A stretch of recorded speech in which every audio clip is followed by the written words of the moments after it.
quelle gouvernance permettra demain de favoriser l'innovation? Comment faciliter et accompagner ce changement? Carlo Gemme, donc avec nous, directeur général d'Intersystem France à ma gauche. Laurent Tréluillet qui vient de nous rejoindre, DSI des hôpitaux de Paris. Gaston Steiner aussi avec nous. Vous êtes directeur délégué e-santé de l'IHU de Strasbourg. Je vais commencer par présenter et interroger Corinne Segalen, CEO de Calmedica. Vous considérez, vous, que innovation et contrainte sont tout sauf antinomiques? Ce qui crée la créativité, c'est la contrainte. La contrainte réglementaire est beaucoup plus créatrice d'innovation que la liberté. Donc, on fait des agents conversationnels, des chatbots, oui, dans le domaine de la santé et qui sont capables de communiquer, par exemple, par SMS avec les patients. Nous, on a proposé notre agent conversationnel pour répondre à cette problématique des hôpitaux, d'être en conformité avec les recommandations de l'HAS et en même temps de ne pas monopoliser des infirmières qui sont des ressources rares à faire du call center. Et ensuite, c'est la Société française d'anesthésie et réanimation qui a fait modifier les recommandations de l'HAS pour que le mot appel soit remplacé par le mot contact. Une start-up comme la nôtre attend d'un pouvoir réglementaire. Il soit suffisamment agile pour pouvoir s'adapter aux innovations. C'est aussi nos clients qui ont pris le risque de dire moi j'y crois et je vais essayer de faire modifier la réglementation sur ce point-là. Pour nous, la régulation fait partie de l'innovation. Et ce que l'on voit aujourd'hui en France, c'est qu'on, par manque de lisibilité du projet, on assiste à une accumulation de millefeuilles, d'initiatives sur des périmètres qui sont extrêmement contraints, qui ne nous permet pas de nous projeter dans la durée et d'investir sur des projets d'envergure nationale. On a assisté ces dernières années à un ensemble d'initiatives intéressantes avec la mise en place du DMP, de la messagerie santé, mais on a le sentiment que ce sont des initiatives anarchiques et qu'il n'y a pas de projet de vision globale.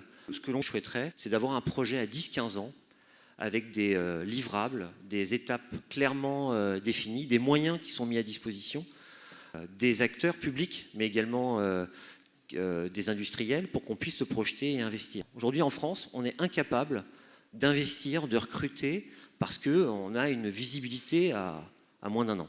La problématique, c'est de contraindre tous les éditeurs du marché d'ouvrir leurs données pour pouvoir être en mesure d'agréger et de créer une sorte de réseau neuronal. Il suffit d'avoir un cadre clairement établi, de contraindre les acteurs d'adhérer à un projet et de l'accompagner.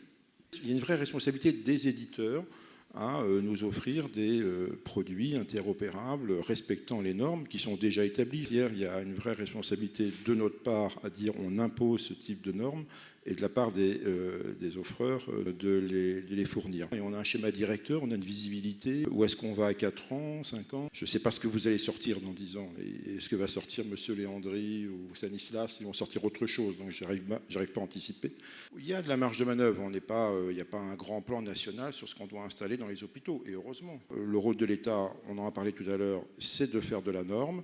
C'est de faire effectivement des politiques générales. On a un cadre réglementaire qui est plutôt intéressant. On avait 1, 2, 3 générations de retard par rapport à la vitesse d'arrivée des innovations. C'est qu'on est en train de changer complètement de nature des projets.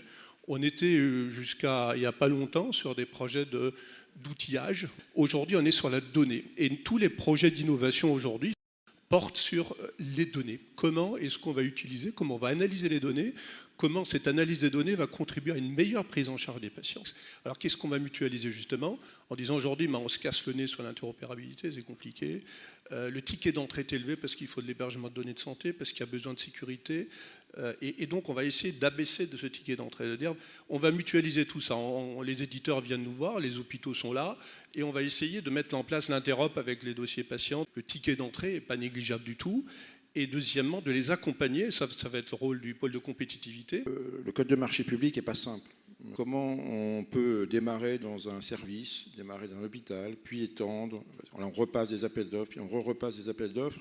Donc il y a un moment où cet accompagnement de l'idée qu'on nous apporte à un de nos médecins jusqu'à la mise en production et l'élargissement à l'ensemble de nos établissements est un parcours compliqué qu'on n'a pas complètement construit.